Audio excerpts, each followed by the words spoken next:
باہر بارش زوروں سے برس رہی تھی۔ آسمان بھی غیر جلدی آ گیا تھا۔ نازش کا موڈ یکدم ہی خوشگوار ہو گیا۔ وہ کچن میں پکوڑے بنا رہی تھی۔ لاؤنج میں زمان LED پر کوئی شو دکھ رہا تھا۔ تب نازش کی دل خراش چیخ پر وہ چٹکے سے کچن کی طرف بھاگا۔ کچن میں آ کر دیکھا جہاں نازش اپنی آنکھوں میں بے تحاشا آنسو لیے اپنے ہاتھ پکڑے رو رہی تھی۔ کیا ہوا؟ وہ تیزی سے آگے بڑھا۔ کیا کرتی ہو؟ کہاں دھیان ہوتا ہے تمہارا؟ نازش کا ہاتھ پکڑے اسے ڈائننگ چیئر پر بٹھا چکا تھا۔ ڈراور سے فرسٹ ایڈ باکس نکال کے اس میں سے برننگ ٹیوب نکالی۔ ماتھے پر تیور لیے اس کا ہاتھ پکڑ کر اس کا جائزہ لیتے ہوئے اس نے آئنٹمنٹ لگائی اور اس سے اپنا ہاتھ کھینچ لینے لگی کیونکہ جلن حد سے سوا تھی۔ وہ مضبوطی سے اس کا ہاتھ پکڑے نرمی سے اس پر ٹیوب لگا رہا تھا۔ مسلسل ہاتھ کھینچ رہی تھی۔ کیا کر رہی ہو؟ اس نے پیار بھری ہفکی سے کہا۔ بہت جلن ہو رہی ہے، اس نے تکلیف میں ڈوبی ہوئی اور روئی روئی آواز میں کہا۔ زمان کے ماتھے کے بل میں کچھ کمی ہو؟ جلن تو ہونی ہے میری جان، آخر ہاتھ جلا ہے۔ ہفکی ہموار برقرار تھی۔ چھالے بن جائیں گے، مجھے اس سے ٹریٹ الگ کرنا پڑے گا۔ پھر کہو گی میرا شوہر ظالم بھی ہے جو بہت زیادہ درد دیتا ہے۔ وہ ہموار مضبوطی سے اس کی لائی پکڑے آئنٹمنٹ لگا رہا تھا، آنکھوں میں نرمی لیے لیکن چہرے پر حد درجہ اسپاٹ تھا۔ اس وقت کی تکلیف اس تکلیف کے سامنے کچھ بھی نہیں تھی۔ وہ اس کی ہفکی پر خاموشی سے آنسو بہاتی ٹھہر گئی۔ وہ اس کی دوا لگا کر ہاتھ دھونے لگا۔ خیال رکھا کرو، اس طرح سے لاپرواہی سے کام نہیں چلتا۔ ٹھیک ٹھاک ہاتھ جلا لیا ہے تم نے۔ وہ اس کا ہاتھ پکڑ کر اسے کچن سے باہر لینے جانے لگا۔ پکوڑے بنانے ہیں، نازش نے نیم آواز میں احتجاج کیا۔ چھوڑو، اب کوئی ضرورت نہیں ہے، خود ہی ملازمت دیکھ لے گی۔ کتنا زیادہ جلا لیا ہے؟ اسے یوں ہی کھینچتے ہوئے کمرے میں لے گیا، اسے بیڈ پر بٹھا دیا۔ یہاں بیٹھو، جب تم نہیں تھی تب بھی یہ سارے کام ہوتے تھے، اور اسے محبت سے ڈانٹ رہا تھا۔ نازش کو لگا وہ اسے جتا رہا ہے۔ آنکھوں میں آنسو لیے ایک بار پھر سے بننے لگے۔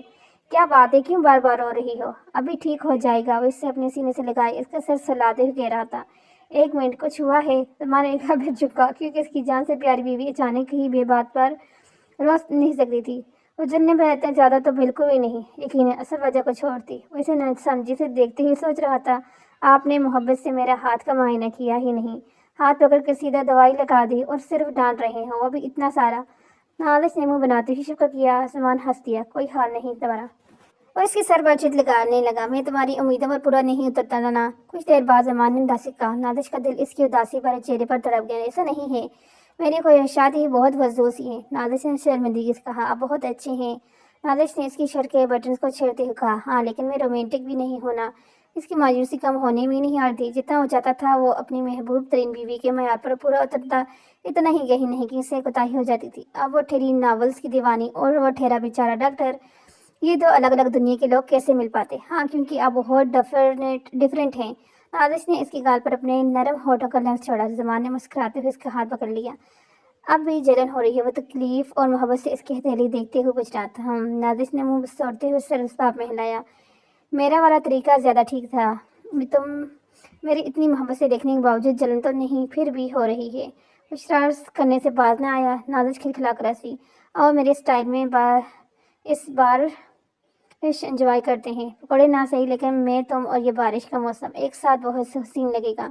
محبت سے اس کا ہاتھ تھامے اسے ٹیرس پہ لے آیا جہاں بارش ابھی بھی تواتر سے بہہ رہی تھی۔ وہ چمکتی آنکھوں سے بارش کو دیکھ رہی تھی اور وہ اسے اور محبت سے دیکھتے ہوئے اس کے چہرے پر آئے بال اس کی کان کے پیچھے کرنے لگا۔ اس کی ذرا سی قربت پر اس کے گال دھڑکنے لگے۔ رومانس کی دیوانی اس کی ذرا سے رومانس کو دکھانے پر شرم و حیا سے لال ہو جاتی تھی۔ وہ دھیرے سے ہنس دیا۔ زمان نے اس کو اپنی باہوں کے سہارے میں لیا۔ وہ دونوں بارش کے اس خوبصورت سے موسم کو انجوائے کرنے لگے۔ میں کیسی لگ رہی؟ نازش نے زمان کے گھر آتے ہی اس کے ساتھ گھومتے ہوئے پوچھا۔ زمان ابھی ہاسپٹل سے لوٹا تھا۔ آج اس کے دوست کا معیوں تھا اور اس کی پوری فیملی ہی انوائٹڈ تھی۔ گھر والے جا چکے تھے۔ نازش نے زمان کے ساتھ جانا تھا۔ زمان کو ایمرجنسی کی وجہ سے دیر ہو گئی تھی اور وہ اس کا انتظار کرتے کرتے اپنا تیاری کر چکی تھی۔ نازش نے اس کے لیے کپڑے بھی تیار کر دیے تھے۔ زمان گھر آتے ہی اس کی تیاری دیکھ کر تھم گیا۔ بہت بہت خوبصورت لگ رہی ہو۔ زمان نے مسکراتے ہوئے اسے اپنے حصار میں لیا تھا۔ نازش اس کے اس اہلانہ انداز پر شرما گئی۔ پیلے رنگ کے شرٹ غرارے میں ہم رنگ دوپٹہ اسٹائل سے سیٹ کیے، نازک سی جولی پہنے، لائٹ سے میک اپ کیے، وہ زمان کے دل میں اتر رہی تھی۔ اس کی نگاہیں اس کے سراپے سے ہی ہٹنے سے انکاری تھی اور نازش بے تحاشا بلش کر رہی تھی۔ اس کا یہ شرمانہ، لچکانا اور گھبرایا سلوک اسے مزید بہکا گیا۔ اپنے جذبات پر قابو نہ پاتے ہوئے وہ اس کی لبوں پر جگا اور اس کا جام پینے لگا۔ زمان ایک ہاتھ اس کی گردن میں اور ایک ہاتھ اس کی کمر میں حمائل کیے اسے مزید اپنے قریب کر گیا اور زمان کی شرٹ کو مٹھیوں میں جگڑے اس کے سہارے تھی. اپنی سانسیں اس میں اتارتا لمحہ بلمحہ اس میں گم ہو رہا تھا اور اسے سانس لینا دشوار ہو رہی تھی. اس کی ٹانگیں شل ہونے لگی. اگر زمان نے اسے پکڑا نہ ہوتا تو وہ کب کی زمین بوس ہو چکی ہوتی اور اس کے گرد بازو حوال کیے گر گئی. کافی دیر اپنی پیاس بجانے کے بعد اس نے اسے زیادہ بچی اور گہرے گہرے سانس لیتی ناراضگی سے اسے دیکھ رہی تھی. تم نے ہی تو آتے پوچھا تھا کہ کیسی لگ رہی ہے, تو میں نے بھی بتا دیا کہ تم کیسی لگ رہی ہو. زمان نے شرارت سے اس کی لٹکیں جی. تمہاری لپسٹک تو میں نے کھا لی, تم دوبارہ سیٹ کر لو. وہ شرارت سے کہتے ہوئے آگے بڑھا. آگے جاتے ہوئے یکدم ہی کچھ خیال آنے پلٹا. میں کیسا لگ رہا ہوں؟ زمان نے اس کی لبوں پر انگوٹھا پھیرتے پوچھا. پہلے کرتا پہنے پھر بتاؤں گی. نادش نے شرماتے ہوئے اسے ڈریسنگ روم کی طرف دھکیلا. ایسے ہی بتانا جیسے میں نے بتایا ہے. جاتے جاتے پلٹ کر فرمائش کرنا نہ بھولا. جائیں. نادش شرمیلی سی ہنسی ہنس دی. گاڑی اپنے راستے پر رواں دواں تھی. گاڑی کی پرسکون فضا میں زمان کی پرفیوم کی مسحرک خوشبو پھیلی ہوئی تھی. اسی میں شامل نادش کی پرفیوم کی بنی بنی خوشبو ماحول کو مزید خوابناک بنا رہی تھی. پلیئر پر چلتا رومانٹک میوزک دونوں کے دلوں کی تاروں کو چھیڑ رہا تھا. نادش کی نگاہیں زمان سے ہٹنے سے انکاری تھی اور آج سفید کرتا شلوار میں پیلے رنگ کی واسکوٹ پہنے بہت ہی ہینڈسم لگ رہا تھا. بالوں کو اپنے محسوس سٹائل میں جمائے وہ بے تحاشا وجی لگ رہا تھا. نادش کی نگاہیں اسٹیئرنگ پر جمے اس کی مضبوط ہاتھوں پر تھی جو دائیں بائیں تڑک رہے تھے. اس کی نگاہیں اس کے ہاتھوں سے ہوتی اس کی ریسٹ واچ پر کی جو وہ مستقل پہننے کا عادی تھا. زمان خود پر مرکوز اس کی نگاہوں کو انجوائے کر رہا تھا. کیا ہوا, کیا دیکھ رہی ہو؟ زمان نے دلچسپی سے پوچھا. وہ سپاٹ کرے گی. کچھ بھی تو نہیں. نادش نے اپنی چوڑی پکڑ جانے پر گھبراتے ہوئے کہا. وہ دلکشی سے ہنس دیا. ایک بار پھر سے اسے اسی مستقل مزاجی سے ٹٹکنے باندھنے پر دیکھ رہی تھی. زمان کے چہرے پر دل فریب سی مسکراہٹ آئی. اس نے اس کی طرف دیکھا. نادش نے بے ساختہ اپنی نظروں کا زاویہ بدلا اور دھیرے سے ہنس دی. دیکھ سکتی ہو, تمہارا ہی ہوں. زمان نے مسکراتی نگاہوں سے اس کی طرف دیکھتے ہوئے کہا.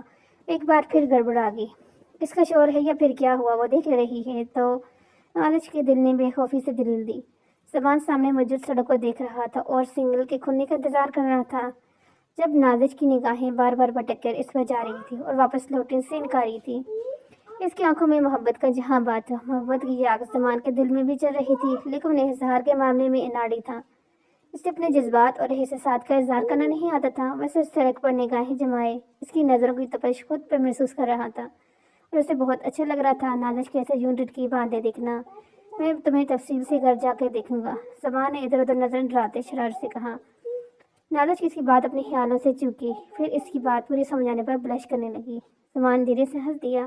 گھبراتی ہوئی ادھر ادھر دیکھنے لگی. اس کی نظروں کا ارتکاز شیشے پر ہوتی دستک سے ٹوٹا. باہر گجرے والا ڈھیر سارے گجرے لیے کھڑا تھا. نادش کی آنکھیں ان گجروں کو دیکھ کر چمکی جبکہ زمان نے اشارے سے لڑکے کو منع کر دیا. وہ لڑکا دوسری گاڑی کے شیشے بجانے لگا. نادش کا منہ بن گیا. کیوں نہیں لینے؟ نادش نے خفگی سے پوچھا. تمہیں چاہیے؟ زمان نے اس کی طرف دیکھتے سوال. کیوں نہیں چاہیے؟ الٹے سے پوچھ سوال کر رہی تھی. تمہیں پسند ہے؟ وہ جیسے پوچھ رہا تھا ہر لڑکی کو ہوتے ہیں. وہ اس کی عقل پر ماتم کرنے لگی. تم نے کبھی بتایا ہی نہیں. زمان نے تاثر سے کہا. شیشے نیچے کرتے اس لڑکے کو آواز دی. اس میں بتانے والی کیا بات ہے؟ نادش نے حیرانی سے پوچھا. مجھے پتا ہوتا تو میں تو روز تمہارے لیے لے آتا. میری بیوی بھی خوش ہو جاتی.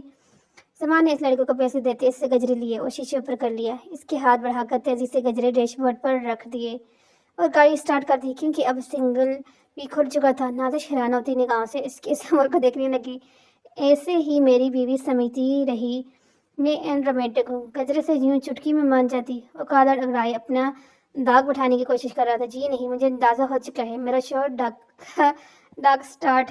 دکا سٹارٹ ہے. میں نے ہی دکا لگایا ہے اور گجرے لینے کو کہا اور آپ کو کہا خیال رہتا. جن باتوں کا منہ بناتے ناراضگی سے رخ موڑ گئی. اس کا دل بہت خراب ہوا. زمان میں گجرے اگر لے ہی لیے تھے تو اسے بنا دو تو صحیح. اگر بنانے ہی نہیں تھے تو کم از کم تھما ہی دیتا. گجروں کی اس قدر بے قدری پر اس کا دل خون کی آنسو رونے لگا. نادش کو ہمیشہ سے ہی گجرے بہت پسند تھے. مما نے کبھی اسے گجرے پہننے نہیں دیے کہ بعد میں پہننا. اب وہ کیا بتاتی کہ ان کے دکا سٹارٹ بتیجے کو یہ بھی نہیں پتا کہ گجرے صرف ڈیش بورڈ پر رکھ کر پھولوں کی خوشبو سے گاڑی موتر کرنے کے لیے نہیں ہوتے بلکہ بیوی کی کلائی میں سجا کر ان کا ہاتھ پکڑ کر ان کی خوشبو محسوس کرنے کے لیے ہوتے ہیں. وہ بجے دل سے کبھی زمان کو دیکھتی تو کبھی ڈیش بورڈ پر رکھے ان گجروں کو دیکھتی. گاڑی شادی ہال کے سامنے رکی. وہ گاڑی پار کرتا اب فرصت سے اپنی بیوی کی طرف متوجہ ہوا. دو جنیاں جہاں سے بخبر اپنی ہی سوچوں کی دنیا میں مگن تھی. زمان کو اتنا یقین تھا کہ ان سوچوں میں وہ اس کی بیوی ہی ہوں گے۔ نازش میری جان، ہم پہنچ چکے ہیں، تم کہاں تک پہنچی؟ وہ شرارت سے کہتے ہوئے اس کی لٹ کھینچ کر اس کی بے خبری پر چوٹ کر رہا تھا۔ اس کی سوچوں کا تسلسل بھی ٹوٹ گیا اور ہوش میں آئی۔ نازش نے گجرے اٹھانے کے لیے بے دلی سے ہاتھ بڑھایا۔ زمان نے اس کا ہاتھ پکڑ لیا۔ تمہیں صرف گجرے لینے کا شوق ہے یا نہیں؟ پتہ ہے اسے ایسے نہیں پہنتے۔ زمان نے شرارت سے کہتے گجرے اٹھائے۔ اس کے ہاتھ میں ابھی نازش کا ہاتھ تھا۔ نازش نے حیرت بھری خوشی سے دیکھا۔ اس کو شور اتنا بھی ڈکا سٹارٹ نہیں جتنا وہ سمجھ رہی تھی۔ نازش کے چہرے پر بے اختیار مسکراہٹ آئی۔ زمان نے مسکراتے ہوئے گجرے ایک ایک کر کے اس کے دونوں کلائیوں کی زینت بنائے۔ اس کے دونوں ہاتھ ابھی بھی زمان کے ہاتھ میں تھے۔ وہ مدہوش ہوتے ان کی خوشبو محسوس کرنے لگا۔ نازش کا دل اس کے دونوں ہاتھوں میں دھڑکنے لگا۔ زمان نے مسکراتے ہوئے آنکھیں بند کی۔ ان گجروں کی خوشبو کو محسوس کرتے اس کی دونوں کلائیوں کو باری باری اپنے محبت بڑا لمس دیا۔ وہ لڑکی جسے وہ پانی کی خواہش ہمیشہ سے کرتا تھا، وہ ہمیشہ کے لیے اس کے مقدر میں لکھتی گئی تھی۔ تو کیا ہوا؟ وہ تھوڑا سا نہ سمجھ اس کی توقع پر تو پورا اترنا نہیں پاتا، لیکن پھر بھی اسے وہ اپنی جان سے زیادہ عزیز تھی۔ Thank you, you are the world best husband. فرخت جذبات سے نازش اس کے سینے سے لگی۔ زمان نے مسکراتے ہوئے محبت سے اس کی گرہ سار باندھا۔ مجھے ورلڈ کا بیسٹ ہسبینڈ نہیں بننا، صرف تمہارا بیسٹ ہسبینڈ بننا ہے۔ اور اس طرح ہنستے ہوئے اسے اپنی خواہش بتا رہا تھا، ہے نا، میرے ہی ہیں بیسٹ ہسبینڈ، وہ دنیا کے بھی بیسٹ۔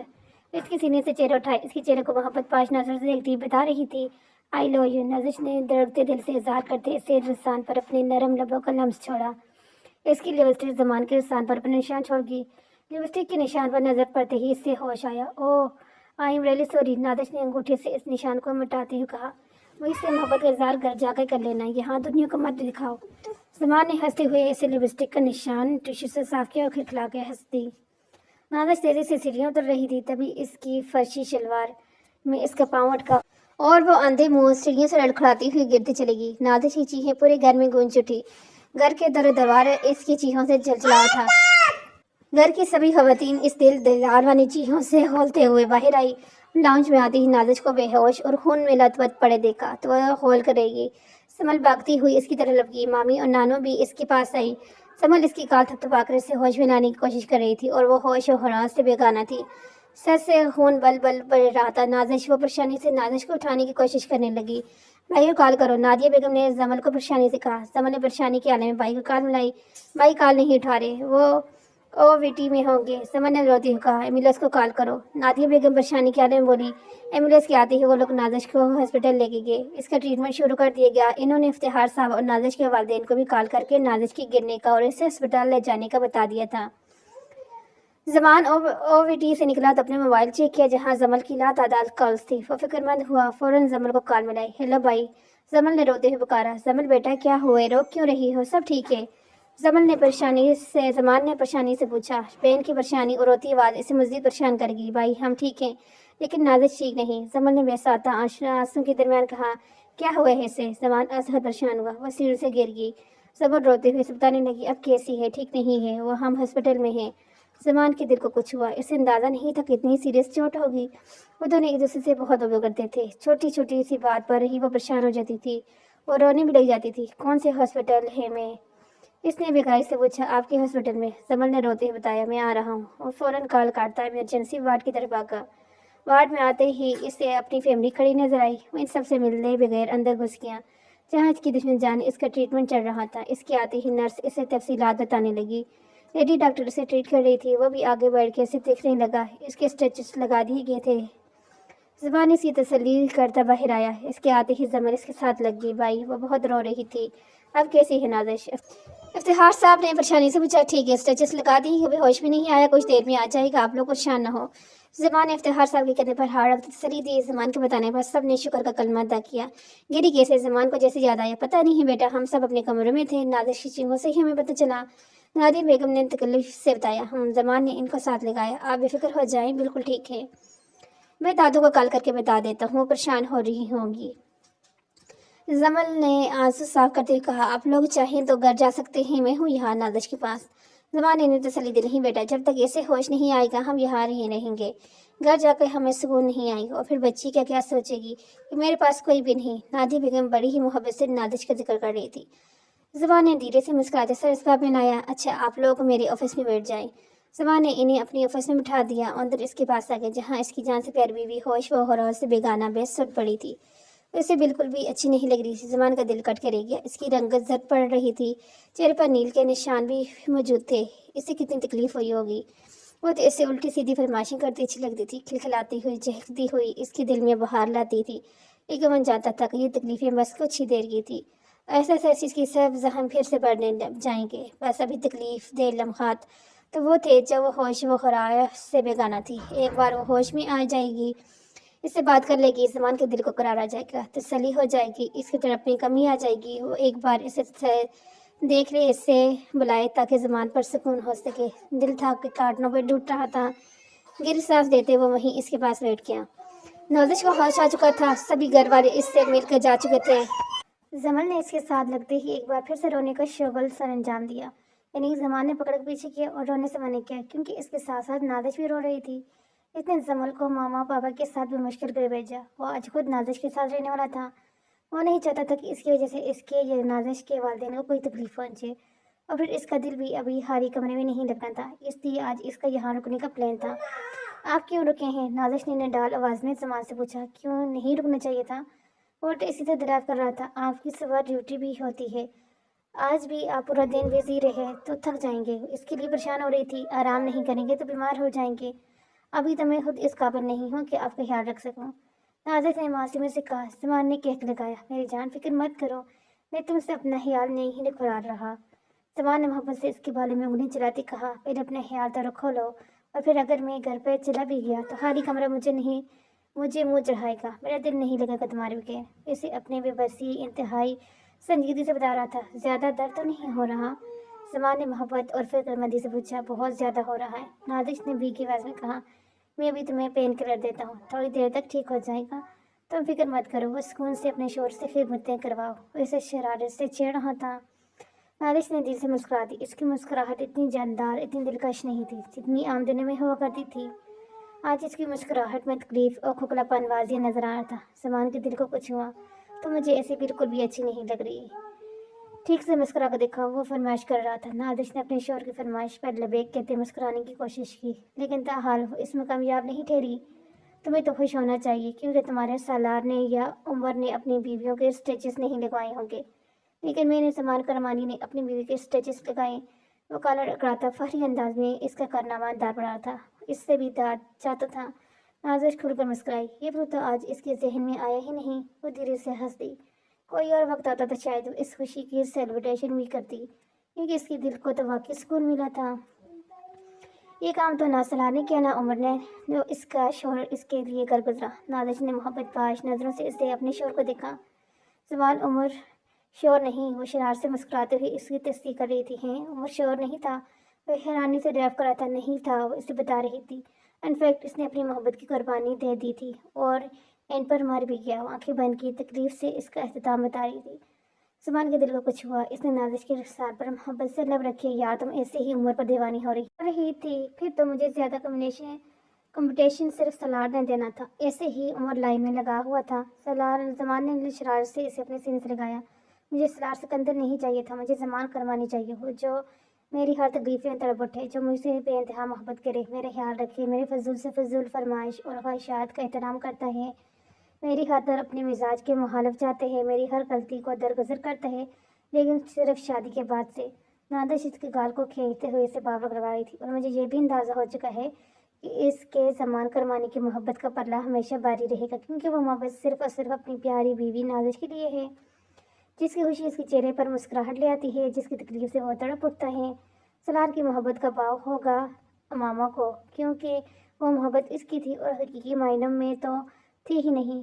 ہمیں ہمیشہ اسی محبت میں اتفاق کرنا چاہیے جو ہمارے لیے اللہ نے مختص کی ہے۔ نصیب سے بڑھ کر اور نصیب سے کم کبھی کچھ نہیں ملتا، اور جو ہمارے لیے بہتر ہوتا ہے ہمارا رب اس سے نواز دیتا ہے، اور میں شکر گزار ہوں اس پاک ذات کی جس نے مجھے میری محبت میرا زمانہ عطا کیا، جو میرے لیے سب کچھ کر سکتے ہیں، اسٹیچز بھی لگا سکتے ہیں۔ نازش نے جذبے سے کہتے آخر میں شرارت کر گئی۔ زمان بھی دھیرے سے ہنس دیا، یعنی میں اپنی محبت پانے میں کامیاب ٹھہرا۔ زمان آنکھوں میں بے انتہا چمک لی، اس سے پوچھ رہا تھا، پہلے دن سے ہی؟ یہ تو میری بے وقوفی تھی جو مزید سے مزید کی جام میں مجھے موجود ستاروں کی چمک دیکھنے نہیں دے رہی تھی۔ نازش نے اسی کندھے پر سر رکھتے ہوئے